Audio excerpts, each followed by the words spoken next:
截止到目前为止，我们整个赛段的4次等等等的机会已经全部都用完了。那么下面这对 PK 的选手是瑞瑞和侯志远。首先上场的这位，去年已经来过了，长得很沧桑的一位90后，今年是第2次来到脱口秀和他的朋友们的舞台，掌声欢迎瑞瑞。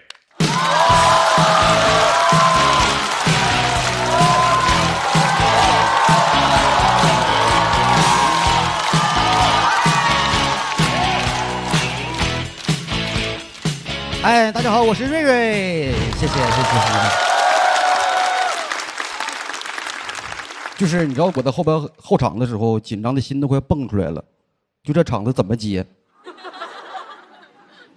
我理解大家的心情，刚刚看完一个厨子喝多了跟承重墙打起来了。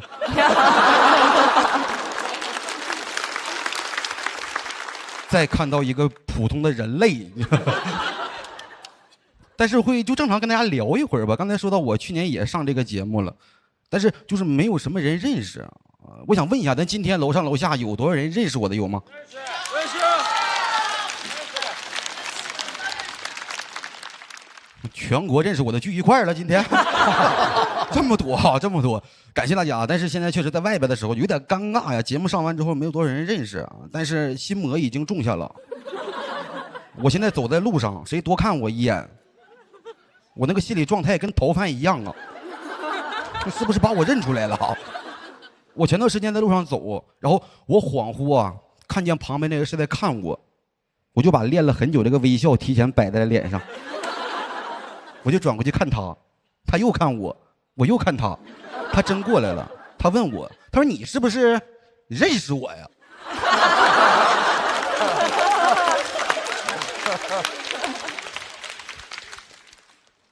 俩普信男，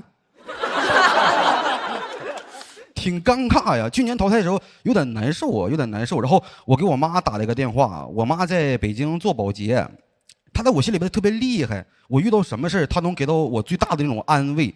我打电话我说妈，我淘汰了。我妈说儿子，老天爷是公平的，你虽然职场失意，但是妈职场得意，妈当主管了。把那些竞争对手全给淘汰了，竞争那玩意儿公平，淘汰那就是能力不行。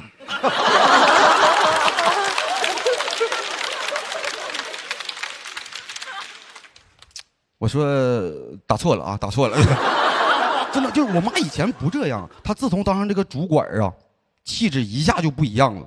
因为我是全职脱口秀演员，我从来没感受过那种就是公司什么职场文化感受不深，我妈全补给我了。我给大家举一个真实的例子啊，我们家有一个相亲相爱一家人那个群，我妈往群里发一条群公告，她要求我们全家每天早上起来第一件事必须在群里问候早上好。你们见过班味这么浓的家吗？真的这变化很大呀。今年过年我妈回老家嘛，带回来很多年货啊，一些官僚主义，一些凝聚力什么的，反正都带回来了。真的就是因为我是在吃年夜饭的时候发现的，我发现我妈学会了打官腔。以前年夜饭我妈就是会说啊，祝咱们全家健康快乐发大财。今年她提起酒杯，她说关上门咱们就是一家人了。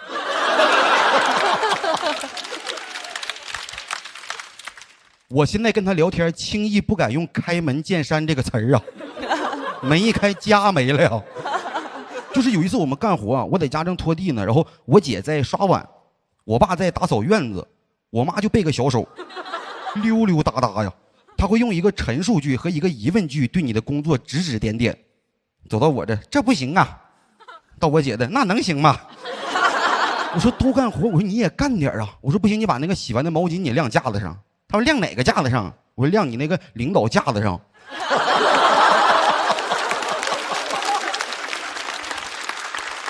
前一段时间吧，我妈正在上班的时候给我打了个电话，她说儿子你会点外卖吗？我说可以说擅长啊。她说那我给你个地址，你给我点一杯奶茶，下午2点送到。我说你不喝这玩意儿啊？她说我是给领导点的。妈还想往上爬一爬。哎，我是说过你走到哪儿我都支持你，没想到你年纪轻轻，你试图走仕途啊你啊！而且你想靠送奶茶往上爬，是不是有点草率了？就拿这个考验干部。你想啊，我跟腾讯导演我说今年呢不想一轮游了，想拿个大王当当，领导您多费心，抹茶摇摇奶昔已经放您后备箱了。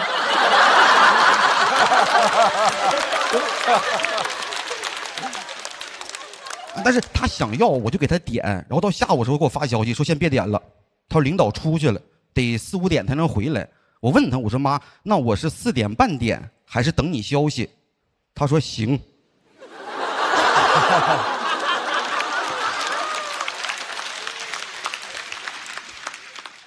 我感觉人生下来就会当领导啊，这不已经爬上去了吗？我的妈妈呀！前段时间我去北京演出，我特意去看了他，然后我带他去吃饭，因为大家听我一直在吐槽，我挺心疼我妈，因为保洁很累，她平时的工作是把3楼4楼的卫生全给打扫了。然后吃饭的时候我问他，我说你最近怎么样了？他说事业上升期呀，妈还得往上爬呀。我说怎么5楼你也想干？我说你现在作为一个脱口秀明星瑞瑞的妈妈，我说你可以不用那么累了呀。他说他不累，他说他很快乐。就是我妈很少用快乐这个词儿形容自己的心情，以前都是跟那个健康和发大财连一块说，然后她用这个词形容，当时我感觉她真的很快乐。我是那一句话点醒我的。我以前都是儿子这个视角，但是现在我感觉她就是在这个年纪找到了自己喜欢的方式。然后从那天开始，我真的一下我开始支持她了。我能想到啊，我妈以前她支持我干脱口秀的时候，她都不知道脱口秀是啥。所以我觉得我应该支持他，我开始听他聊很多工作中的事情，以前我很少听，那天听他聊了很多，也会有抱怨嘛。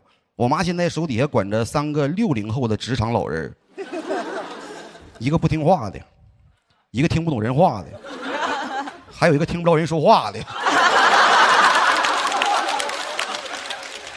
他虽然抱怨，但是我能看见眉飞色舞，当时我就知道当主管比当妈妈快乐多了。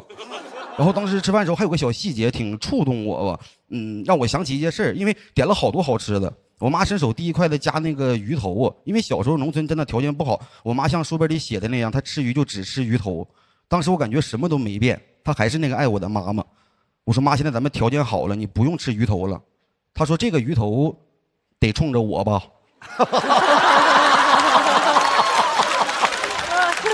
我是陈主管的儿子瑞瑞，谢谢大家。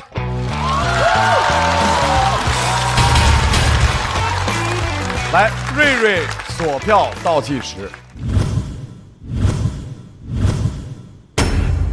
掌声送给瑞瑞。谢谢大家，谢谢大家，谢谢。瑞瑞，你知道去年我跟张老师，哇，特别遗憾你，就是觉得因为你去年讲那司机那个每一个那个梗都特别的有意思，倍儿精琢磨，然后今天特别盼着你能一直往下走下去。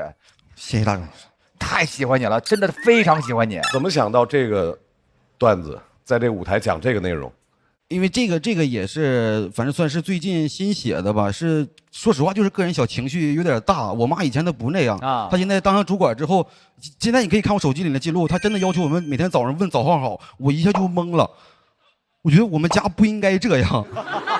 这个我能理解，因为我跟我妈录过节目，妈妈一跟我录完节目之后，就每天哇那个医美美的，哇，这辈子没睡过觉那种。然后去年我爸住院。我妈一进屋，同屋的那个病友说：“哎，你闺女来了。”给我爸气。然后，但是我知道妈妈一有这种事情，她就有时候会有一些心理变化。但是我觉得是一种开心花的感觉，是不是？她心里很开心哈。对，她很开心，她很开心。你就随喜呗，随着她高兴啊。对对对。今天这个从作品角度来讲，其实写的是很精巧的。是。对，然后也琢磨过，所以不是一个粗糙的作品。我听得非常开心，全程都很开心。然后。只是我拍灯的时候习惯性的看了一下，我觉得3灯的话是比较公允的，所以我就没拍。打局了啊！我虽然以吐槽为主，但是我不希望大家听完之后觉得这老太太这样啊，不希望这样。我只是描述一些现象。还有一个就是我一直说，我说我真的会怕影响她现在这个工作，所以做了很多的那种调整。我觉得大家听完之后会觉得你的妈妈非常可爱。对，哎呀，谢谢。我觉得是又好笑又可爱，很可爱，一个非常活灵活现的这样的一个主管的妈妈的形象。对，精气神儿啊。我觉得他这段瑞瑞这段讲的非常的好，因为尤其是她妈妈做这个工作，这些女性其实平常是很少被看到的。我没有觉得她在吐槽她妈，就是以另外一种方式在既称赞了妈妈，又表达了那种母爱。然后我会觉得你妈妈会不会想试试讲脱口秀，就完全可以讲述一个职场女性的晋升之路。走职场这个路线。我觉得，因为她妈妈讲话那方式，我会觉得应该是很有趣儿的。她妈至少绝对能够讲5分钟。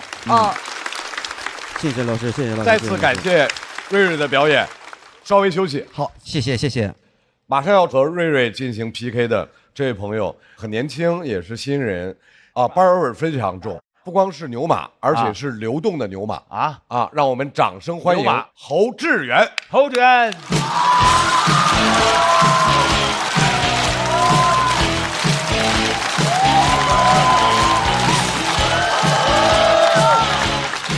Hello， 各位朋友，大家好，我叫侯志远。谢谢大家，谢谢大家。现在找个工作还挺难的，我很幸运，毕业就进了一家大公司里边当外包。公司里的牛马都能给我派活，都想过来踩我，感觉我像那种牛马脚底下的蹄铁，就是牛马没有我会累。牛马要是人才，我属于是耗材。其实我面试第1轮就被淘汰了，他们说我学历不行。但是面试完，领导杨总过来找我，说我给你争取个机会，你要不要？我说我要，我不敢犹豫，因为我知道伯乐不常有，但跟我同年毕业的千里马有1000多万匹。杨总劝我当外包，我说那外包会不会影响我待遇啥的？他说：“哎，你就包我身上吧。”还是个霸道伯乐啊！我喜欢。但机会总是伴随着挑战。入职那天，杨总才告诉我，这个外包名额要3个月后才能批下来，办不了入职。所以我工作的前3个月，严格上来说，其实是杨总以他个人的身份包了我。他想跟那个 Seven 特像。对，我那一刻才明白他的坦诚。他说：“你就包我身上吧。”居然是字面意思。所以我是那种没签合同的储备外包。我这种身份进公司有很多不方便的地方，首先就是不方便进公司。因为我没有工卡，公司大门都不让我进，每天早上要在保安那儿申请一个临时访客证，整整3个月。每天早上8点半，我是必定来访。我这哪是临时访客，我是准时访客呀！申请访客证还得填表，写那个访问对象，我只能写杨总。整整3个月，天天访问杨总，一访就是1天。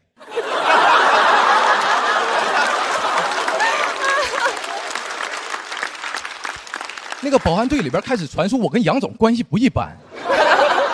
确实，我俩存在事实的上下级关系，但是没合同。杨总属于我认的干领导。我每天来找他偷班上。我那个外包的岗位是设计师。朋友们，你们知道一个设计师最重要的武器就是电脑，但是杨总不给我配电脑，还舔个脸过来问我说：“哎，小猴，你怎么没带电脑来？”我说：“什么意思？现在驴拉磨是得自己带磨了吗？”我就敷衍了一句，我说：“啊，我没有电脑。”杨总非常干脆说：“行，我借你钱买。”我懵了啊！你挺大方啊！哎，一个人居然可以同时做到挥金如土，但是一毛不拔。挥金如土是这么玩的吗？哪个老板会在酒吧里边宣布说，今晚全场的酒我借你们钱买？真能装啊！还不想花钱，他装了一个性价比。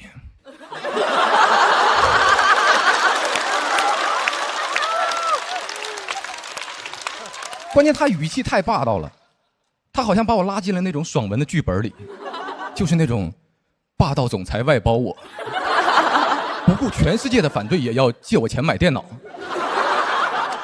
这公司让他开的，生产工具是员工买的，员工是外包的，一个资本家不掌握任何的生产资料。杨总属于是无产资本家。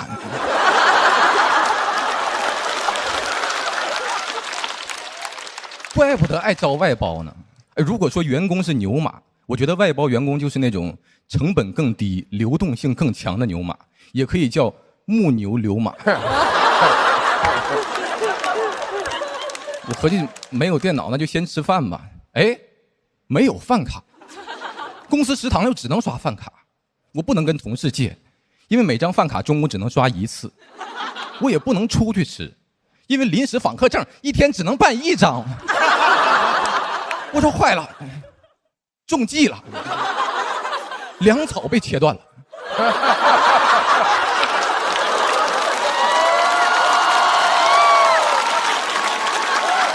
很厉害，瑞瑞危险了，怎么办呀？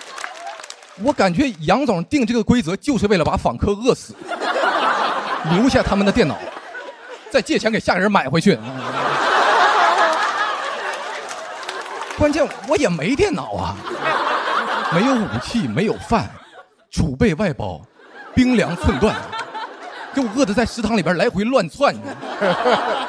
我能看到墙上到处张贴着企业文化标语，给我饿得我都理解我们企业文化了，就2个字啊，吃人。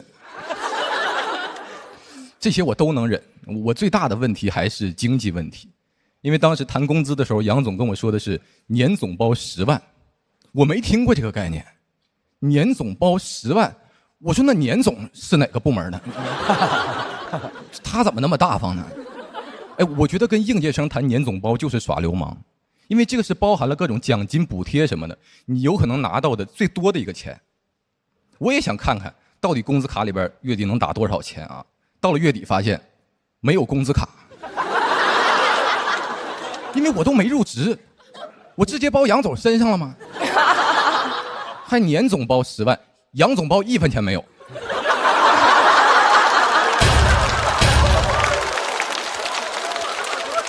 哎，我反应过来没有工资卡那时候，我是真崩溃了，朋友。我直接从杨总办公室里边去质问他了。我说你要是这么整我，你那电脑钱我可还不上啊。杨总让我自己向公司申请一笔外聘专家咨询费来抵我的工资。我这个专家的价格是1天100，聊胜于无。关键我是刚毕业就从外包员工提拔成了外聘专家。杨总给我争取这机会是真好啊！我名利双收，我名利双收。这个钱真是不太够花，干了1年，我爸妈实在是供不起我了。他说：“你怎么上班比上学还费钱？”然后就离职了。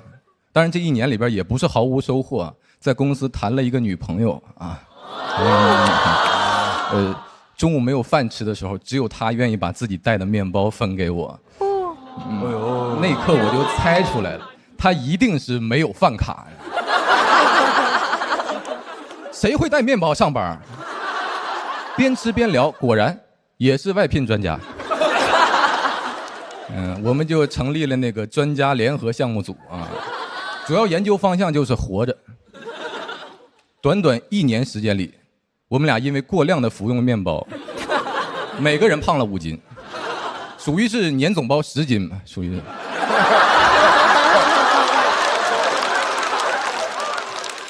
电脑钱后来也还上了啊，这就是我们的研究成果，朋友们，就是办法总比困难多啊。面包会有的，我们会自己带；电脑会有的，我可以借钱买，一切都会有的。但是我这种外聘专家最好不要再有了。就讲到这儿，谢谢大家。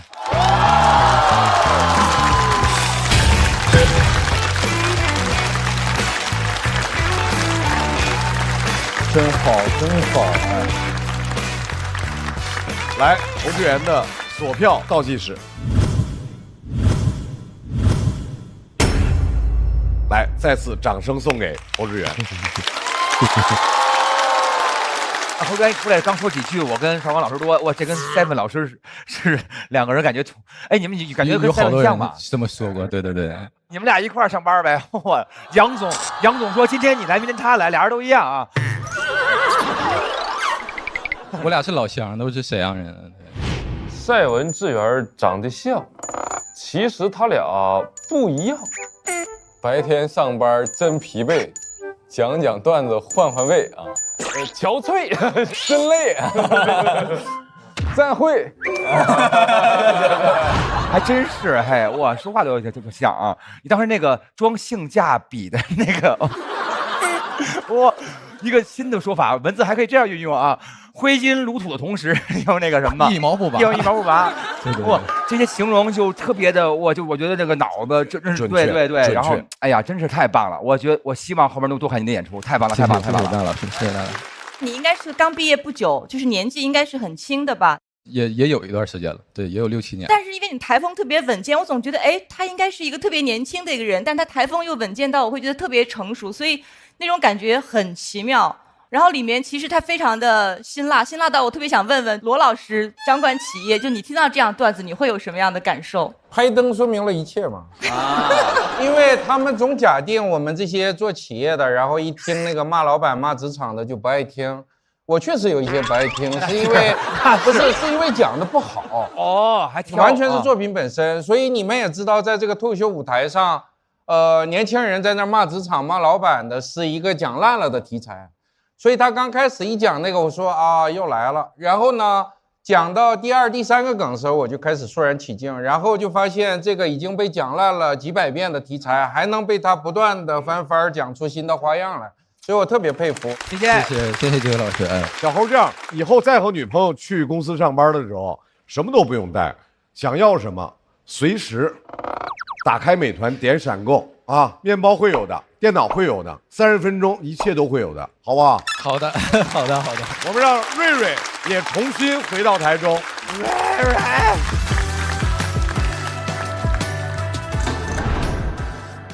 我们来看一下瑞瑞和侯志远两个人的票数是。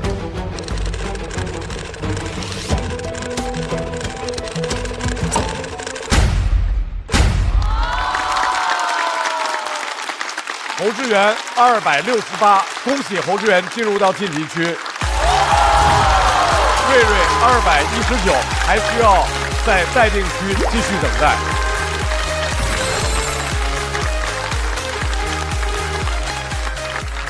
我是超出预期，很满意。就是观众突然给一个很大的反应，那个时候我就特别慌，因为我不知道我下一句嘴里边还能不能说出来话，然后就是肌肉记忆一直顺到底。我现在其实我不太确定我中间有没有落词或者落一段，因为那一段记忆现在是空白的状态。第一次参加录制，感受怎么样？还挺好玩的，试服装、化妆、做发型、去彩排、走台。化妆怎么样？非常的好看，很好。这好上班呀！对。哎呦呦，天呐，好挤呀！然后表情还是那种被已经加班烦死了，还得挤地铁。接下来让我们有请侯志远。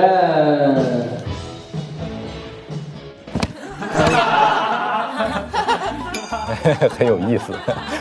刚才摔了一跤，我不知道那坑有多深，我以为我要下坠了，但是我脚一够还够到底儿啊，然后现场就炸了，效果很好啊，比我讲段子效果还要好一些。他们说这个可以保留，我说有点疼，其实。